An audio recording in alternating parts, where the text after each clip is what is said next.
حضرت عبداللہ ثنابحی رحمۃ اللہ علیہ بیان کرتے ہیں، رسول اللہ صلی اللہ علیہ وسلم نے فرمایا، جب بندہ مومن وضو کرتا ہے اور کلی کرتا ہے تو خطائیں اس کے منہ سے نکل جاتی ہیں، جب ناک جھاڑتا ہے تو خطائیں اس کی ناک سے نکل جاتی ہیں، جب اپنا چہرہ دھوتا ہے تو خطائیں اس کے چہرے سے نکل جاتی ہیں، حتیٰ کہ اس کی آنکھوں کی پلکوں کے نیچے سے بھی نکل جاتی ہیں۔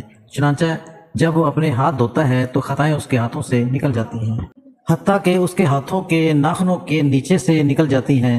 چنانچہ جب وہ اپنے سر کا مسح کرتا ہے تو خطائیں اس کے سر سے، حتیٰ کہ اس کے کانوں سے نکل جاتی ہیں۔ جب وہ اپنے پاؤں دھوتا ہے تو خطائیں اس کے پاؤں، حتیٰ کہ پاؤں کے ناخنوں کے نیچے سے نکل جاتی ہیں۔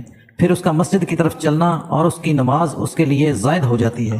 حضرت ابو ہریرہ رضی اللہ تعالیٰ عنہ سے روایت ہے، رسول اللہ صلی اللہ علیہ وسلم قبرستان تشریف لائے تو فرمایا، ان گھروں کے رہنے والے مومنوں، تم پر سلامتی ہو، اگر اللہ نے چاہا تو ہم بھی یقیناً تمہارے پاس پہنچنے والے ہیں۔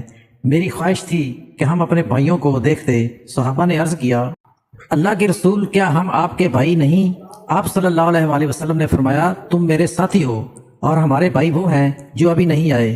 صحابہ نے پھر عرض کیا، اللہ کے رسول، آپ اپنی امت کے ان افراد کو کیسے پہچانیں گے جو ابھی نہیں آئے اور وہ بعد میں آئیں گے؟ آپ صلی اللہ علیہ وسلم نے فرمایا، مجھے بتاؤ، اگر کسی شخص کا سفید ٹانگوں اور سفید پیشانی والا گھوڑا سیاہ گھوڑوں میں ہو تو کیا وہ اپنے گھوڑے کو نہیں پہچانے گا؟